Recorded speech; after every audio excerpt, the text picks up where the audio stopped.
সামনের দিকে দৌড়াইতে থাকবা। সুবহানাল্লাহ। সামনের দিকে মানে জান্নাত, সুবহানাল্লাহ। সামনের দিকে মানে নামাজ, সুবহানাল্লাহ। সামনের দিকে মানে হলো ভালো কাজ, সুবহানাল্লাহ। আল্লাহুম্মা বারিক লানা ফি রজব ওয়া শাবান। এখন আমাদের সামনে রজব মাস চলে আসলো, আমরা রজব মাসে প্রবেশ করলাম, কিন্তু আমরা কি শিক্ষা গ্রহণ করলাম? আমরা শিক্ষা গ্রহণ করলাম, খতিব সাহেব আপনি 19 থেকে 20 কিলো জায়গা দূর থেকে এসেছেন, আপনি মসজিদে একলা একলা ওয়াজ করেন, আমরা রোদের মধ্যে বসে থাকি। আশ্চর্যজনক হলো সত্য, আমি আশ্চর্য হয়ে যাই, আমি খুব টেনশনে পড়ে যাই, চিন্তায় পড়ে যাই। ওরে আল্লাহর বান্দা, আপনি মসজিদে প্রবেশ করার সুযোগ থাকার পরেও যে আপনি মসজিদে প্রবেশ করলেন না, এমত অবস্থায় যদি আপনার মৃত্যু হয়, আপনি কাল কিয়ামতের ময়দানে কি জবাবে দিবেন? জবাব দিতে হবে কি হবে না? অবশ্যই হবে। তাহলে আমরা কি শিক্ষা গ্রহণ করতেছি? কেউ বললেন আমরা মদিনার সরদে দেশ পরিচালনা করব, কেউ বললেন আমরা রাসূল সাল্লাল্লাহু আলাইহি ওয়াসাল্লামের তরিকায় দেশ পরিচালনা করব। কথা হিরিবিরি একটা। আমি কারো বিপক্ষে বলতেছি না, কিন্তু আমার প্রশ্ন হলো 5 ওয়াক্ত নামাজ যে ফরজ, আপনি এটা শুরু করছেন কিনা? কথা বুঝুন না মনে হয়।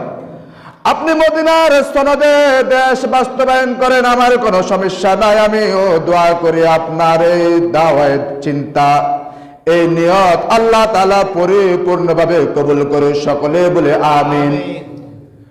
আপনি রাসূল সাল্লাল্লাহু আলাইহি ওয়াসাল্লামের দেখানো পথে ইসলাম কায়েম করবেন, কোনো সমস্যা নাই, তবে একবার নিজের মধ্যে ইসলাম কায়েম করেন।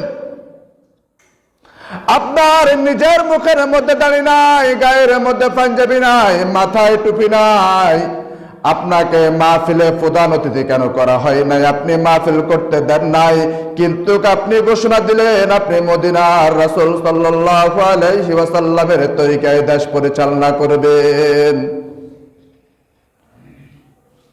আমি কারো বিরোধিতা করতেছি না, বোঝার জন্য বলতেছি। বুনিয়াল ইসলামু আলা খামসিন, শাহাদাতু আল্লা ইলাহা ইল্লাল্লাহ ওয়া আশহাদু আন্না মুহাম্মাদান আবদুহু ওয়া রাসূলুহু। আল্লাহ রাসূল সাল্লাল্লাহু আলাইহি ওয়াসাল্লাম বলেন, ইসলামের প্রধানত স্তম্ভ হলো 5টি। কয়টি? ইসলামের প্রধানত স্তম্ভ 5টি। 1 নম্বর হলো আপনি ঈমান আনয়ন করেন। কি করেন? ঈমান আনয়ন করেন। আগে নিজের কথা বলছে, আগে কার কথা কইছে? ইয়া আইয়ুহাল্লাযীনা আমানু কু আনফুসাকুম ওয়া আহলিকুম নারা।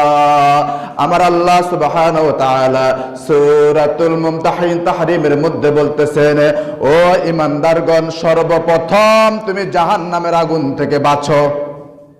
আগে আব্বারে বাঁচাইতে কয় নাই, কথা কয় না।